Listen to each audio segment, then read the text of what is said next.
नमस्कार मित्रांनो, माझं नाव आहे गणेश देवकाते आणि आपलं पुन्हा एकदा स्वागत आहे मराठी माहितीवाला या युट्यूब चॅनल मध्ये। मित्रांनो, तुम्हाला पण ITI साठी ऍडमिशन करायचं आहे, त्याच्यासाठी ऑनलाईन अर्ज चालू झालेले आहेत। तर मित्रांनो, तुम्हाला ITI साठी कशा प्रकारे अर्ज करता येईल, सोबत डॉक्युमेंट काय काय लागणार आहे, किती महिन्याचं व किती वर्षाचं ड्युरेशन राहणार आहे ITI मध्ये, संपूर्ण माहिती तुम्हाला सविस्तर या व्हिडिओद्वारे भेटणार आहे।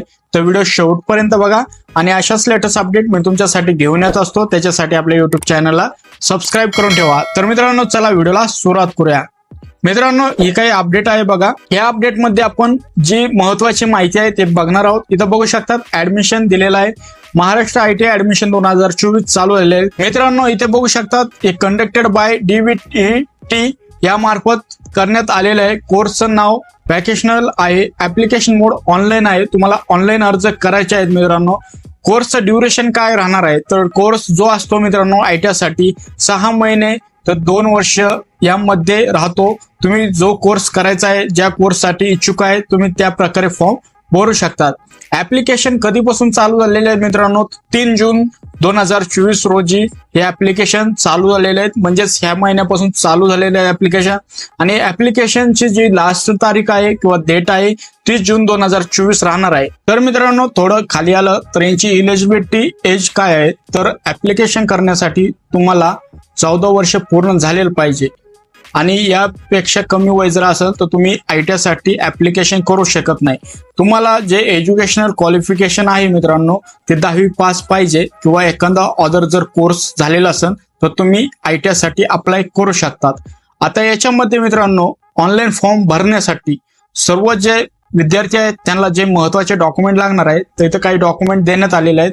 तर इथं 10वी झालेलं मार्कशीट लागणार आहे। भरपूर विद्यार्थी आता 10वी पास झालेला असेल तर मग ऑनलाईनची जी मार्कशीट आहे ती पण तुम्हाला इथे चालते। 12वी पास झालेलं मार्कशीट पण तुम्हाला चालते, तर यामधून तुम्हाला ऑनलाईनची जरी असली ती पण चालणार आहे। सोबत मित्रांनो, आधार कार्ड लागणार आहे, कोणतं पण एक ID प्रूफ लागणारच आहे, पासपोर्ट साईजचा फोटो लागणार आहे जो की तुमचा चालू वर्षामध्ये काढलेला असावा। कास्टमधून येत असाल तर तुम्हाला कास्ट सर्टिफिकेट लागणार आहे आणि जो मोबाईल नंबर आहे तो आधारला लिंक असेल तर उत्तमच राहणार आहे। तर एखादा मोबाईल नंबर जो चालू आहे तो पण इथे तुम्हाला ऍप्लिकेशन करताना लागणार आहे। मित्रांनो, अर्ज करण्यासाठी आता इथं फी स्ट्रक्चर देण्यात आलेलं आहे। आता इथं बघू शकतात कॅटेगरी काय आहे, तर अनरिझर्व कास्टसाठी 150 रुपये लागणार आहे। SC ST OBC आणि अदर रिझर्व कॅटेगरी मधून येत असाल तर 100 रुपये लागणार आहे।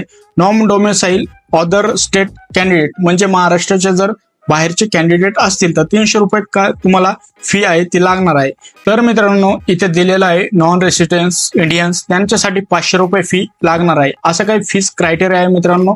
तर तुम्हाला अशा प्रकारे ऑनलाईन पद्धतीने तुम्ही नेट बँकिंग UPI द्वारे किंवा क्रेडिट कार्डद्वारे ही फी भरू शकतात। तर मित्रांनो, ही काही अपडेट होती। ज्यांना पण ITI साठी ऍडमिशन घ्यायचं आहे त्यांनी लवकरात लवकर ऍडमिशन घ्या करून, कारण की डेट ही लास्ट ह्या महिन्यातली 30 तारीख आहे, तर त्या अगोदर तुम्हाला ऍडमिशन करायचे आहे मित्रांनो, ही अपडेट तुम्हाला आवडली असेल तर नक्कीच या व्हिडिओला लाईक करा। अशाच लेटेस्ट अपडेट मी तुमच्यासाठी घेऊन येत असतो, त्याच्यासाठी आपल्या युट्यूब चॅनलला सबस्क्राईब करून ठेवा व इंस्टाग्राम पेजला पण तुम्ही फॉलो करू शकतात। सोबत मित्रांनो, आणखी अपडेटसाठी आपल्या टेलिग्राम चॅनलची लिंक आपल्या व्हिडिओच्या डिस्क्रिप्शन मध्ये तुम्हाला बघायला भेटेल, तिथे पण तुम्ही आपल्या टेलिग्राम चॅनलला फ्री मध्ये जॉईन होऊ शकतात। मित्रांनो, व्हिडिओ बघितल्याबद्दल आपल्या सर्वांचे मनपूर्वक धन्यवाद।